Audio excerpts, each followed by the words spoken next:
Hi, everybody. Welcome to Bookish, the virtual program on authors, thinkers, and the literary life, produced by the Southern California News Group and the Bay Area News Group. I'm Sam Dunn. I'm the Special Projects Editor for SCNG, and I'm a book nerd and an author myself. I want to say thank you to the Reader Rewards subscribers and to all of you who've made our ongoing programs so popular. By the way, if you are a Reader Rewards subscriber attending tonight, you're automatically entered to win a $50 gift card from Barnes & Noble, which is going to come in really handy because you're going to have fantastic book recommendations by the end of the show. Now, it is my pleasure and privilege to introduce our bookish host. She is a writer, performer, and radio commentator. You probably know her work has been heard on NPR's Morning Edition and This American Life. She's a contributing editor at The Atlantic and host of the syndicated Radio Minute, The Lowdown on Science. She's the author of many books, and her most recent one is The Madwoman and the Roomba, beaming to us from beautiful downtown Pasadena, my friend, Sandra Singlo. Sandra! Where are you, dear? Hello, correction. I'm in San Francisco in a relative's apartment. So this should be fun. Oh, a little change of venue. All right. Yeah. So what have we got for the show today, Sandra? Okay, glad you asked, Samantha. Well, as you know, some of our bookish shows have like one singular theme, like a genre, like mystery. Yeah. Mystery that you can understand easily. But today's show, well, I was trying to explain it to a friend in 15 seconds. And well, it's kind of a gross exaggeration. It's a simplification. All our readerly expectations are going to be totally upended. Okay, so 15 seconds. Today we have 4 authors. Joyce Carol Oates, we're going to talk about horror, sort of. We have Mark Haskell Smith talking about humor in ancient Greece. Gina Frangello about romance, sorta. And at the end, we'll end with Hiaasen, who rolls it all, humor, horror, romance into one giant snake, a Burmese python about 20 feet long. What do you think? Oh, okay. Well, with that much going on, we better get going, so I'm out of here. Okay. Bye-bye, Samantha. Okay. First up, we have Joyce Carol Oates. Here with, if you need it, is a 30-second download. Called America's preeminent fiction writer by The New Yorker, Joyce Carol Oates is one of the most prolific authors of the 20th century. In her 50-year-plus career, Oates has produced over 70 critically and popularly hailed books. There's short story collections, memoir, poetry, plays, essays, and of course, novels, including just a few. Night, Sleep, Death, the Stars, The Accursed, A Book of American Martyrs, The Gravedigger's Daughter, Blonde, We Were the Mulvaneys, which is also made into a movie. Published in the New York Times, Washington Post, Atlantic, Harper's. She's the winner of several National Book Prizes, the O. Henry Award, National Humanities Medal, Norman Mailer Prize for Lifetime Achievement, the Penn Malamud Award. The list goes on. But let's get to her. I caught up with the great Joyce Carol Oates yesterday. Let's roll tape. Joyce Carol Oates, it's such an incredible honor to have you on our show today. So a question to you, you're the master or mistress of every literary form, novel, poetry, essay, memoir. And here, Night Neon is an amazing new collection of short stories, actually short stories and a novella. What draws you back to the short story again and again? Well, I've never really left the short story. That's one of my first loves. I was writing short stories when I was in high school. It's just a beautifully concise, lyric, lovely form. And it's perfect for putting a number of thematically related tales together. And do you remember, I mean, you're a voracious reader as well as a writer. Do you remember when you were growing up on the farm reading early short stories that you first read? Any that stick out in your mind? Oh, yes. The first short stories that I was distinctively aware were Ernest Hemingway's early stories from In Our Time, which Hemingway wrote when he was in his early 20s. He was quite young. So those stories are notable for their very minimalist style. The vocabulary is very plain and spare and Spartan. The stories are enigmatic. They're rather like prose poetry. You think you know what they're about, but then they end very subtly, and the meaning is somewhat oblique. And I wonder, because I know that later this year in September, you're going to be anthologized in some short stories inspired by Shirley Jackson. And I remember growing up, yes, Shirley Jackson's The Lottery, it blew our mind. Like, was that any influence on you early on? I don't think I read Shirley Jackson's The Lottery until I was a bit older, but that's like a parable. It doesn't have the trappings of realism. It's more like, once upon a time, sort of a nightmare story, but it's rather like a fairy tale. And I don't usually write in that mode. I usually write in a more realistic mode about contemporary people, particularly women and girls, who are in a easily recognizable social situation like our own. So the Shirley Jackson influence would be something more like a fairy tale.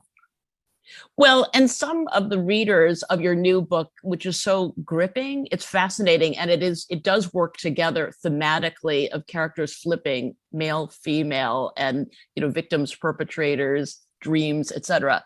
I mean, I saw one reader describe it as a group of nightmares. Do you like that description? Do you not?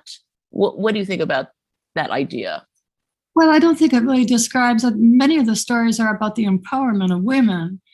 A woman may seem to be in a really disadvantageous situation as a woman who is in her car driving home, but there's a detour. And many of us who live out in the country where I live, we encountered these detours, and you're rerouted miles away along a road that you may not ever have gone on before. And so it's like a symbolic gesture. You go off the familiar road in your car, and it seems that something awful might happen to this woman in a story called Detour, but she becomes empowered. She takes over, and she does not become a victim. She acts in a certain way, and then she gets back in her car, which is in a ditch. She gets it out of the ditch. She drives back home. So at the end of the story, she's back going towards her home. So that story could have been a nightmare, but it actually is about the sort of dream where we get empowered. Yeah, and I think it's interesting because you was one, I think the first woman to win a Bram Stoker award for horror writing, and you're interested in the Gothic form, but it's a genre. It seems do you feel like fiction or the short fiction you write, it may allude to a genre but not be entirely part of it? Well, the genre today, I think, is very flexible. And I don't really write genre stories. They're more like literary stories that have these surreal elements. I mean, I would use the adjective surreal to describe my writing a little more than Gothic. I mean, I don't have any ghosts in my writing, for instance. But the surreal situations we sometimes find ourselves in real life, they're not unlike dreams, and they could become a nightmare, but sometimes we have this sort of lucidity and we're able to take over. So a number of my stories are about women and girls who break through that membrane, and they break through the nightmare, and they start to take over control. Yeah, and I think like with that first short story, Detour, it really resonates because what the reader's sense of reality, you feel really rooted in what's happening, and then it changes page by page, and then you go, and there are different levels of reality that happen, and at the end, it resonates so much when you're still thinking about it, and these stories are so rich, and then the story from the point of view of the Marilyn Monroe clone. It's sort of an automaton of the DNA of the real Marilyn Monroe. So in a sense, she's really Marilyn Monroe, but of course it's a synthetic phenomenon. And I'm not even sure how far-fetched that's going to be, to take the DNA of some person and with some miraculous way of restoring life and vitality to it. Who knows what scientists are going to do. But in this case, she becomes the one who seems to be a victim. It seems to be that she's at auction at Sotheby's to the highest bidder, but maybe it's not that simple. Maybe she has already been auctioned off many times, and something happens to the men who who purchase her, and then so she goes back on the market, and she's sort of like this recurring myth of the femme fatale that men cannot resist. They think they can control her, but maybe not.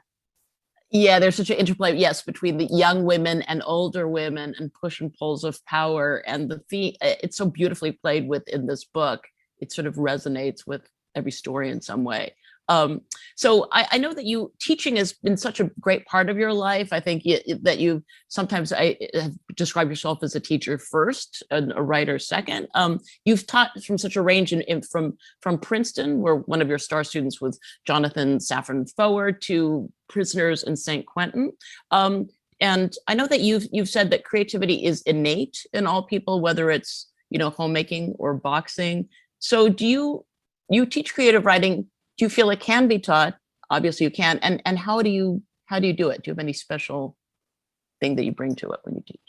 Well, it's hard to answer that because my students are very different.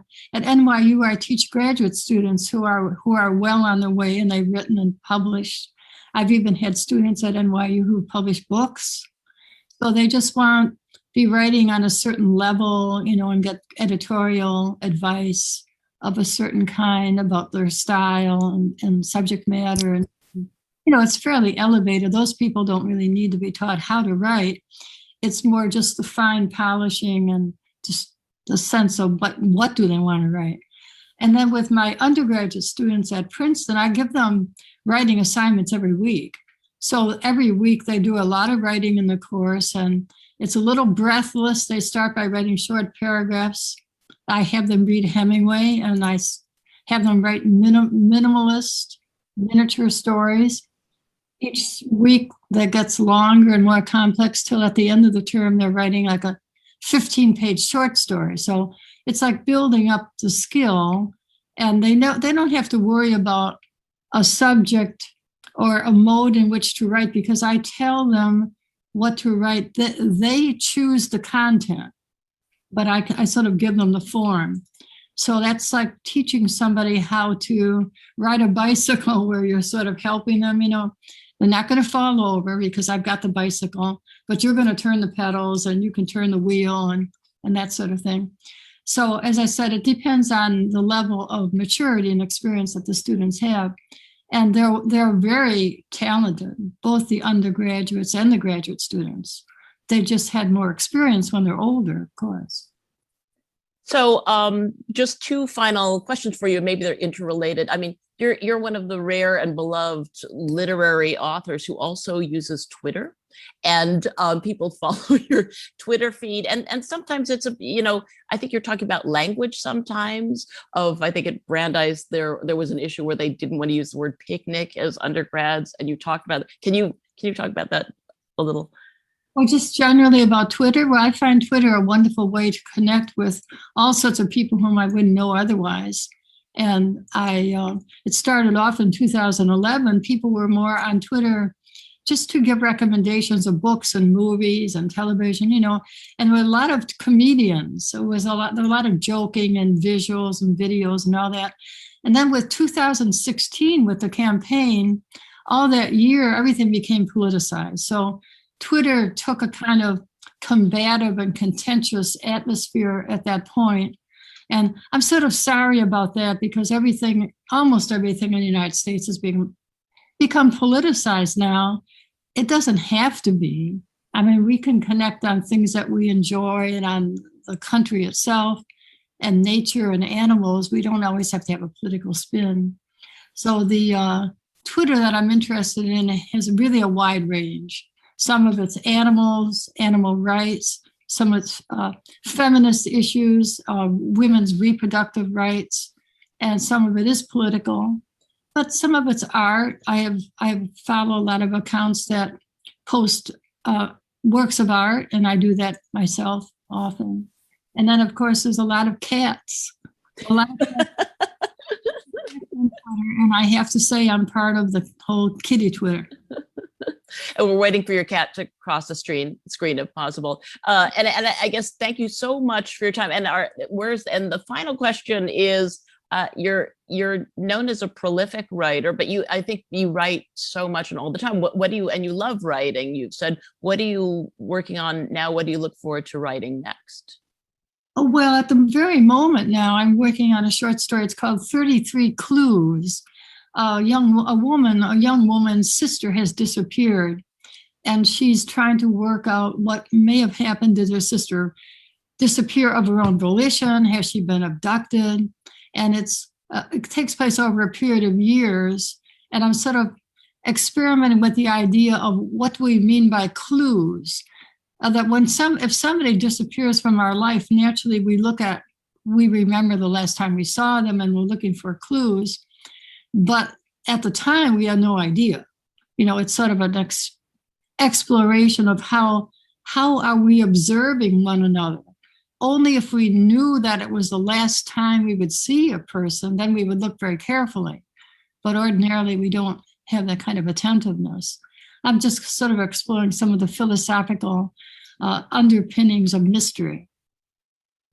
Thank you. That sounds that's really exciting for the next chapter. Thank you so much. Time's been too short for joining us. You are a thrill and an inspiration to everyone writing in America today. Thank you very much, Sandra. Thank you, Joyce. The great and the one and only Joyce Carol Oates. Man, that is a masterclass in writing if I've seen it. And I think she also teaches one of those as well. Her darkly mesmerizing new book of short stories, get it, is Night Neon. But keep your lights on when you read it. I'm just telling you. Next up, Mark Haskell Smith. The 30-second download. An award-winning screen and TV writer, Mark Haskell Smith is an associate professor in the MFA writing program at UC Riverside. His work has appeared in the LA Times, Salon, Alta, Literary Hub, and others. He's the author of 6 novels with one-word titles, including, are you ready, Moist, Salty, and Blown, as well as the nonfiction books Rude Talk in Athens, which we'll be talking about, Ancient Rivals, The Birth of Comedy, A Writer's Journey Through Greece, as well as, and the titles, I think, for me, provided a telling introduction, Heart of Dankness, Underground Botanists, Outlaw Farmers, The Race for the Cannabis Cup, and Naked at Lunch, a reluctant nudist's adventures in the clothing optional world.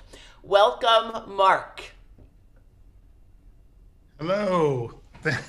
Thanks. Hello. Thanks for having me. It's Hello. good to see you. I can't see if you're wearing pants or not because it's Zoom, but that goes right into my first question. Okay, it's like, of all the almost 100 authors we've had on the show, I've been the most worried about interviewing you, Mark Haskell Smith. And you know why? It's because after reading your book as a lover of ancient Greek comedians, I was worried. It's 5 p.m. It's the cocktail hour, man, that you would be a couple sheets to the wind. You would open by saying, I am plastered. You would be waving a 6-inch phallus and farting through this interview. Mark, is that what we can expect from you now? I would hate to disappoint you, but no, this is a family show, I thought. Well, okay, you're right. And I left my phallus in the trunk of my car. I'm sorry. So tell our audience, and I'm about to butcher this name, although I'd like to say I'm proud of the fact that I've read more things than I've heard pronounced. Who was Aristophanes? Yeah, or Aristophanes. Aristophanes. Okay, tell our audience, who was Aristophanes and why did you become so fascinated by him? So I happened across the plays of Aristophanes, which are the only plays that survive from the 5th century BC. In about 5 or 6 of his plays, he takes his Aristophanes, who is considered the godfather of old comedy, the greatest comedian in the ancient world, always takes time in his plays to like insult people. He insults the leaders, he insults prominent Athenians, he insults anyone he wants to, but he always specially insults a rival comic playwright named Aristophanes. And he insults him for basically says, I'll let the viewers figure this out. He says, like, don't share your wine cup with him because his beard is soaked with the abominable dew of flute girls' sacred hotspots. I was so nervous. It's a family show. Go ahead. It's a family show. So he is, and then in other plays, he's basically accused of inventing this sex act that now we're really familiar with, and at least I would hope so. And I was just like, who is this guy? Why was what he did somehow transgressive or threatening to the powers of ancient Athens? And you know, what happened to his plays and his work? And then the more I got into it, the more I saw that like almost all the great playwrights of what's considered the golden age of ancient comedy have disappeared except for Aristophanes. And then I thought, well, there must be something that. So in a way, it's like a mystery. These characters are so interesting, and the jokes are still funny if you listen to them. So yeah, and I think what's fun about reading this book, and there's so much that you learn along the way, it's like a travelogue. It's like you're our drinking companion through Athens. And I think the drinking part of it, because you say even the word symposium, instead of like a dull university lecture, it would go on for days, they would drink wine. So it's almost like a travelogue.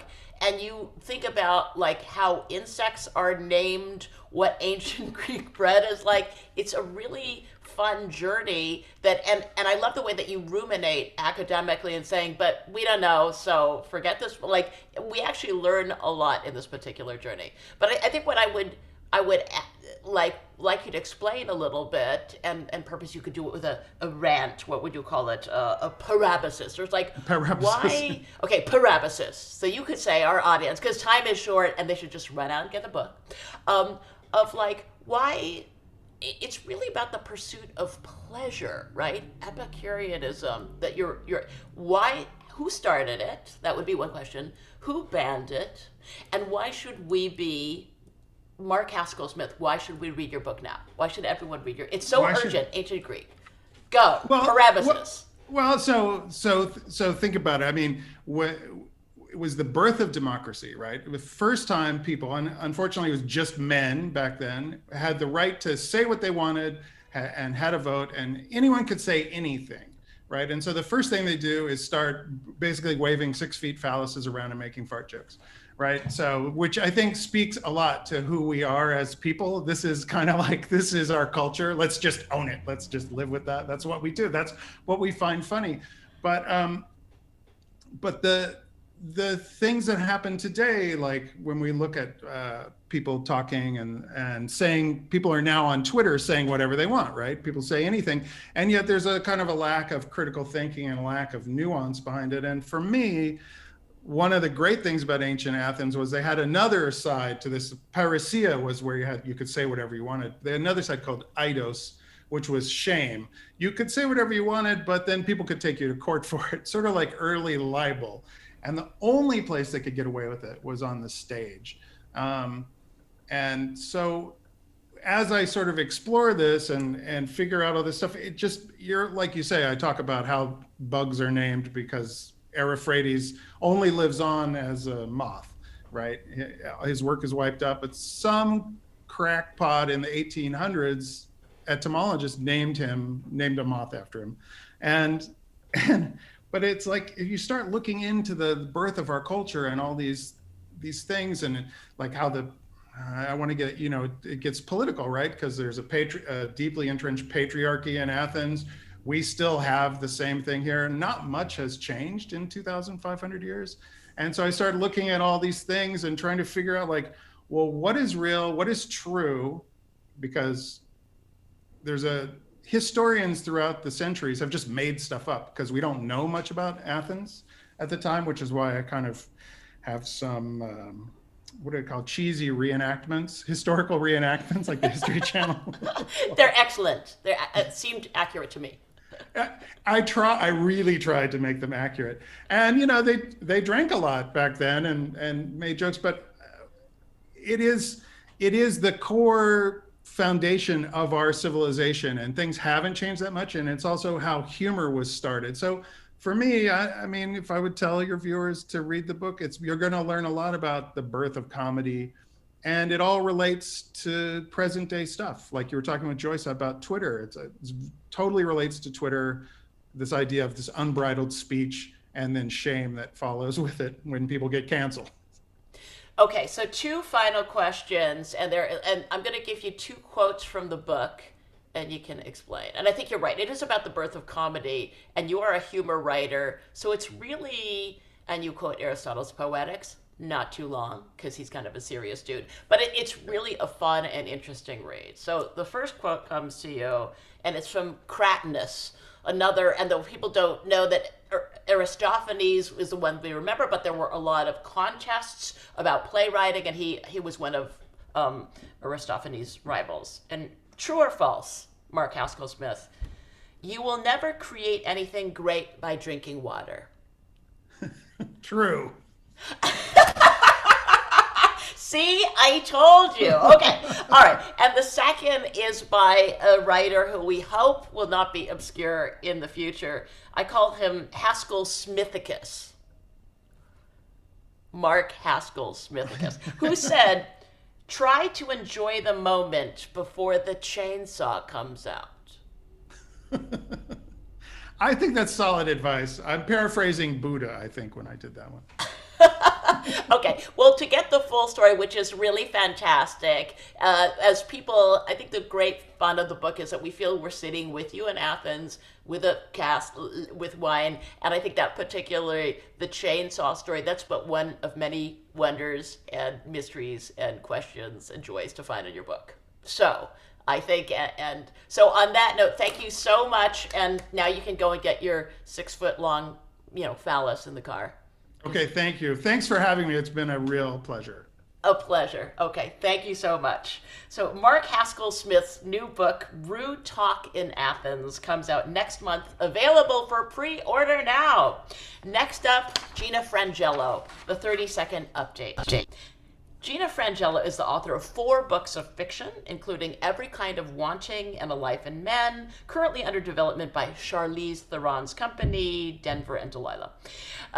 Gina has nearly 20 years of experience as an editor, having founded both the independent press Other Voices Books and the fiction section of The Nervous Breakdown.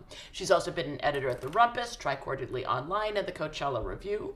Her short fiction, essays, book reviews, and journalism have been published in, to name a few, Salon, The LA Times, Plowshares, The Boston Globe, BuzzFeed, Chicago Tribune, HuffPo, Psychology Today.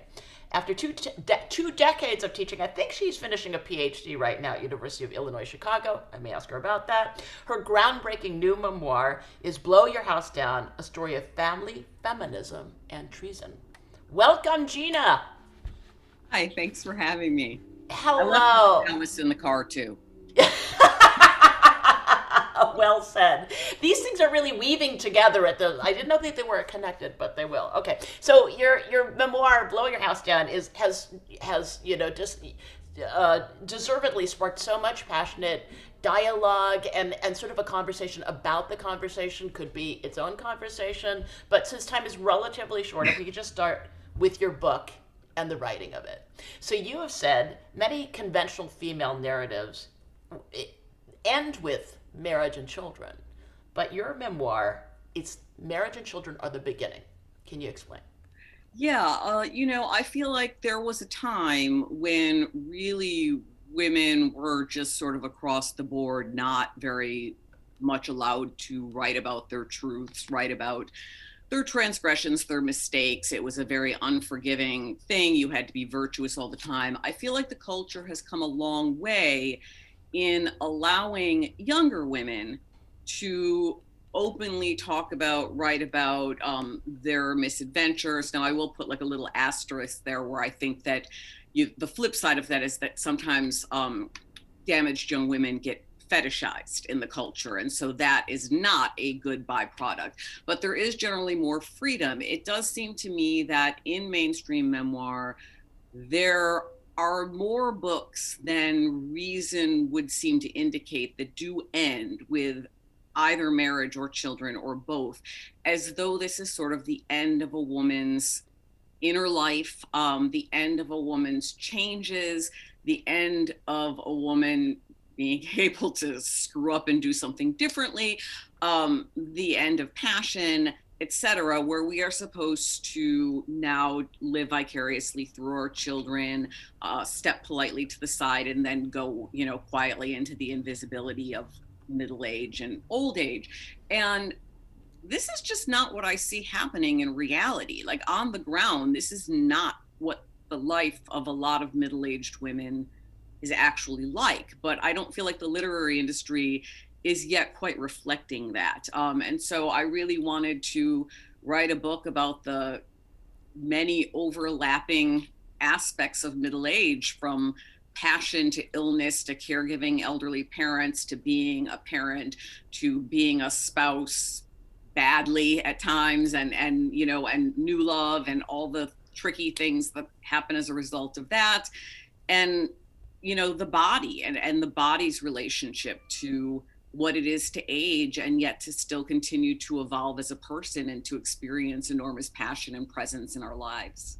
But in a way, to hear you describe it, this is not really the book that you set out to write originally. That's it seemed like this is the book that happened when you were writing other things. And so can you explain a bit what that process was like? So what basically, I've been a fiction writer since I was 4 years old. I mean, I pretty much was writing stories before I knew how to write. I would dictate them to my mother. She would, write things down, and I would illustrate. And by the time I was 10, I was writing novels on like butcher block paper, because we were really poor. My mom would like rip it off, and there'd be like 400 stacks, and I'd write these novels. And that went on like my entire life. And eventually I started publishing fiction. And in 2015, I had left my 23-year marriage. My father, who lived in our house, had died, and I had just been diagnosed with breast cancer. And I couldn't write fiction. I could barely read fiction. The part of my brain that had my entire life revolved around creating these alternate fictional universes was just shut down. And so initially I thought, well, this is a great time for me to put together this essay collection I've always meant to do about my parents, because my parents were really eccentric, interesting people, and they lived with me for, nearly 20 years. And so I published a lot about them in short form, and I thought, I'm going to do this essay collection. But there's a big difference between short form work and a book. So when I actually set them all against each other, I realized how much repetition there was, not only informationally, because you have to introduce everything for the first time when you're writing an essay, but also just like striking some of the same emotional notes. So I ended up cutting almost all of it. And then while this was going on, I was also in sort of parallel secret writing about my own life experiences, journaling about my own life experiences. And I ended up reading some of that at a live reading series in Chicago. I had a pretty overwhelming response to it. I brought some of it to my writing group, and they were like, this has to go in the book. And so at that point, I began the process of drafting what became Blow Your House Down. Right, and it took enormous, I think, courage, and I think you talk a lot about the support you get from the literary community that you work in, and on that note, I mean, you've taught for over 2 decades, and I think you just finished your PhD. Yesterday. You also, congratulations. You also co-founded with Emily Rapp Black Circe Consulting, where you edit. You're a longtime editor, editing other people's books. So I'm interested in a little bit of that, of what that feels like. Is that different from writing? And also to end that question with, I know it's a 2-part, I'm sorry. Of what advice you might give to someone, let's say watching now, who's in the middle of living something that might become a memoir, but it may be too scary to write about, not the support. It's sometimes to write about what you're in the middle of. So a little bit about what editing is like and what you might say to someone like that. So, I mean, those are 2 of my favorite questions. So I started editing pretty much as soon as I started graduate school for English and creative writing, which was in about 1996. I actually started in 97. I started volunteering as a reader for the literary magazine Other Voices, and eventually grew that into a book press, Other Voices Books. And while I was running Other Voices books, I also launched the fiction section of the Nervous Breakdown. I started doing this. I was the Sunday editor at the Rumpus. I was doing faculty editing for Triquarterly Online. I'm currently the creative nonfiction editor at the Los Angeles Review of Books, LARB, as we call it. Here's the truth about all of this. Almost none of this work pays absolutely anything. Sometimes like some small little stipend, but it has mostly been a lifetime of a labor of love, my editing work. And when I got divorced and I had really, I had not been earning a living wage through my marriage. And so I had to go out and do that. I stopped editing for a while. I unloaded all my nonprofit work. I started just teaching full-time, more than full-time at several universities and so forth. I missed editing like a whole. It was something that has been so in tandem with my own literary career and with my literary community. It would not be an exaggeration to say that probably 80% of the writers who I know in the community these days have some degree of separation from my original work at Other Voices. And I just felt like a part of my identity as a writer and as a professional, as a human being, was gone when I wasn't editing. And so I have arranged my life such that I am now able to accommodate it again. And it's a thrill. I love the sticking my fingers in the guts of a piece and working with the writer to make it come to its full fruition. I'm a very assertive editor. I have a lot of opinions. And there's nothing like accepting someone's work and, then maybe them actually getting on NPR or getting an agent or something as a result of that. So I mean, that's one of the things I would recommend to young writers is to get involved with literary magazines. And if you have any time to give and even though not everyone can end up running a press without money because it's very time consuming, most of us can afford to give small pieces of time and just to kind of ask not what the literary community can do for you, but what you can do for the literary community. So that, I think, is what leads to the greatest happiness in the literary community. And I think more young emerging writers kind of, if you think in those terms, you will always be happy here, no matter what your own publishing trajectory looks like. But the second part of that question in terms of writing scary material, self-censorship is massive.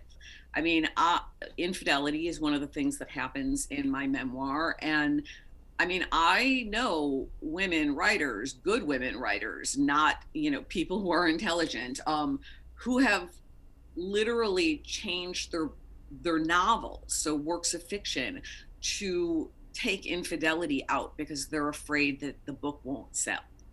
And so, there are a lot of things that can scare people. Obviously, infidelity is only one.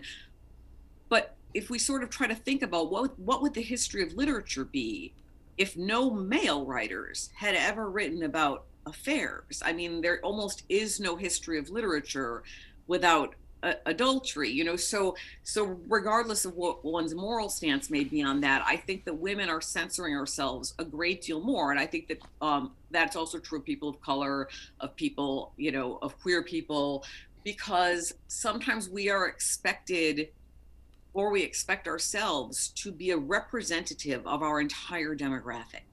And so we don't want to say anything bad, because then people will think women are like X, gay people are like X, Black people are like X. And we need to be able to speak for ourselves. We need to be individuals, because white heterosexual men have always been allowed to be individuals in writing. They are not speaking for the entire white straight male population. So I think that, some people will say, write like everyone you know is dead. And there's the well-known quote, if people don't like, the way you're portraying them, they should have behaved better. And I think that those are oversimplifications. We live in a world with people and relationships, and we have to, well, if we care about people and relationships, we obviously there's going to be a certain line we don't cross, right? But I think sometimes that line, particularly for anyone who is of a marginalized population of any kind, that line is too close to always having to be relentlessly sympathetic, likable, perfect, inspirational, almost to the degree that, like, read my memoir and it'll be self-help and you'll improve your life. And I didn't want to write that kind of book. I wanted to write the kind of book that I would want to write a novel about, you know, like a flawed character. Absolutely. I think that the incredible response to the book and your voice in the book is part of that kind of new incredible journey. There's so many shout outs. We don't have time in the chat. So we'll leave it at that. If people want to know, they can go to your website, ginafrangello.org, not .com, .org, to learn more and more about Circe and all the things that you're up to. And folks really should to continue the conversation. So thank you so much, Gina, for joining us today. Gina Frangello's new book is Blow Your House Down, a story of family, feminism, and treason, available now. Run and get it. Thanks so much. Okay. And finally, we have Carl Hiaasen, the 30-second download, although it's hard to get into 30 seconds. Here's an attempt. Longtime op-ed columnist for the Miami Herald, Hiaasen's publications, well, here's a culling. Beloved novels for adults include Double Whammy, Skin Tight, Native Tongue, Stormy Weather, Lucky You, Sick Puppy, Basket Case, Skinny Dip, Nature Girl, Star Island, Mad Monkey, Razor Girl. For young readers, Flush, Scat, Chomp, Skink, Squirm, and Hoot. These are fun to say, also made into a film.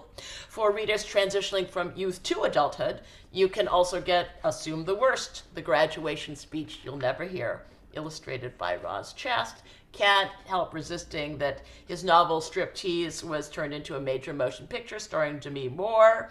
Hiaasen still maintains that the Vaseline scene featuring Burt Reynolds in cowboy boots is a classic moment in American cinema. His latest book, Squeeze Me, debuted at #2 on the New York Times bestseller list, just out in paperback. Big welcome to Carl Hiaasen.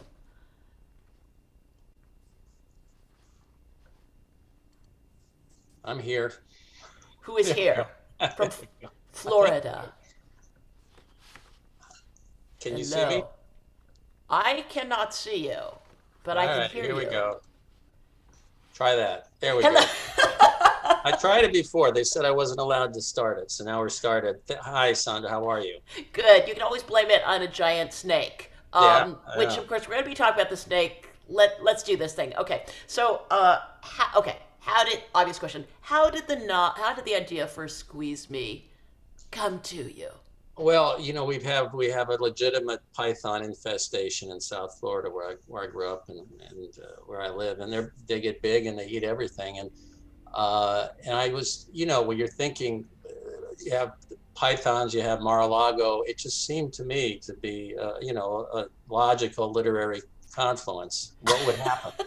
Well, you say, okay, there's a lot of things to unpack here. It's like, it's Mar-a-Lago, but that's not what it's called in the book. And there is a figure that is like a president that we've had. He doesn't spell very well. He doesn't drink Diet Coke, but he drinks Dr. Pepper. You know, there are some resemblances to 45. He's Florida's own 6-foot phallus.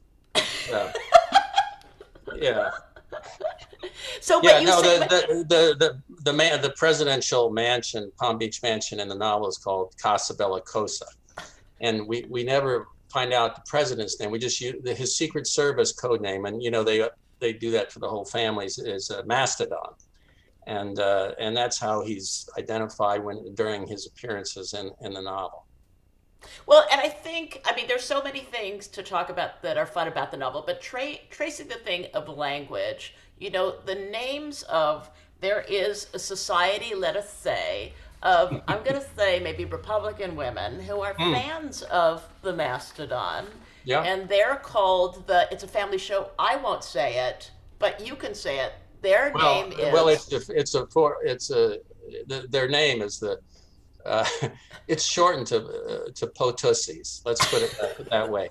But it's, you know, there are these fan groups. They exist, and it's quite a show down there in Palm Beach. So again, it wasn't a terrific leap from the reality of the society pages to to the dark chambers of my imagination, and so they put in an appearance. It was hard. The hardest part was, of course, when you're writing satire, is sort of staying ahead of the curve of reality in Florida. I mean, it's very, very difficult. Every day I was writing, I was picking up the headlines, praying that something more bizarre and twisted wasn't going to happen in real life than what I had just written. And I think this is a challenge for anyone who writes humor or satire in the times we live in now. And I certainly sort of felt the heat. But to go back to the names of these ladies, who I am totally obsessed with, it is, although it's it's comedy and it's satire, there's such a precision that all of the women have like 3 names. Of course, that's mandatory in Palm Beach society. You have to have 3 names. Can you explain to our viewers why all these ladies, the Patricies, have 3 names? Well, they almost universally come from old money. And so as they came out in the era when they were, and I guess they still have debutante balls, but they're going back a generation or so. So when they came out, they couldn't just be, Liz Montgomery. You had to be, and the middle name is often the name of another family. It's often named after another source of money in the family, because they'd have to pay tribute to all the various trust funds that are coming their way. So the names become significant. Like there's a character who, and we won't give too much away, who disappears at a big society function early on, and her name is Kiki Pugh Fitzsimmons, and there was a Pugh family, and then there was Fitzsimmons, which I believe was her 2nd or 3rd husband, who was also, so she, when her final husband died, she had multiple sources of wealth. So this was her tribute to the various, the various things that enabled their lifestyle. And it's a fairly insulated society. So when you have someone come in with money, you would think that, but you know what, it's Florida. And what we've discovered is anybody can buy their way in, anybody. Yeah, but you said like never tech, because tech is like you had to work for it. Yeah, something, there can't be much employment in the family tree. That limits you. You have to, as Molly Ivins used to say about a former president, you have to be born on third base and thought you hit a triple. That's not mine. That's the late great Molly Ivins in Texas. But anyway, so it was. But as I said, and coming from a newspaper background where you're sort of a news fiend every day, and because of the tumult, and I got the pandemic into the book, they extended my deadline, so I was able not only to get a sense of the political lunacy, but also the pandemic. I was able to work that in. And not that that's a great source of humor, but if you're running one of these big mansions that rents out to charity balls, and they've run out of diseases at this point, but they've got charities, big functions every night. So I changed the hand sanitizers became Waterford Crystal hand sanitizer. You're just trying to keep pace as you're cranking down toward death. And you had to invent new diseases. I'm not sure all those diseases, I never heard of some of them. Well, if you went down there during the season, and there were events that I swear I used to get the paper that had the shiny sheet that had all the events, and there were diseases I didn't know existed that I found compelling and potentially problematic in my own life. It was kind of scary. If there was a benefit for it, I saw that as a potential threat.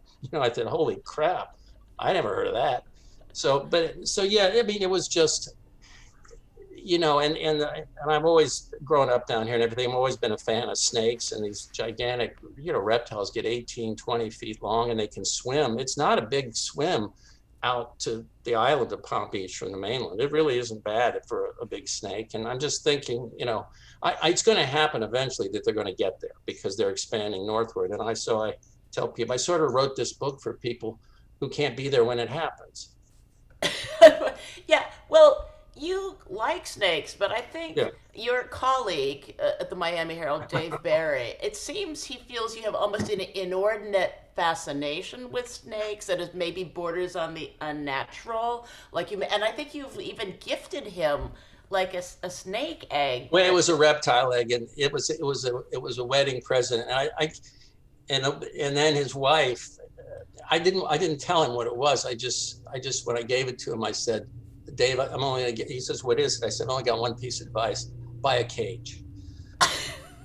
And then so his wife, Michelle, she denies this, but I think she put it in the freezer, and that kind of killed the whole thing. But, you know, one time Dave and I were doing an event out west somewhere, and a book event, and we had like a day to kill. So I said, I've never, it was out in the desert somewhere, Palm Springs or somewhere. I said, let's go find some snakes. And of course it was how we couldn't, but I found a place that I found a guy who had some snakes, and I took Dave over there, and I made him hold a little sand boa constrictor. And I have a picture of him somewhere, and he looks just mortified, and his shoulders are slumped, and he's clutching his snake. But I thought, I thought I was bringing him around, but it didn't work.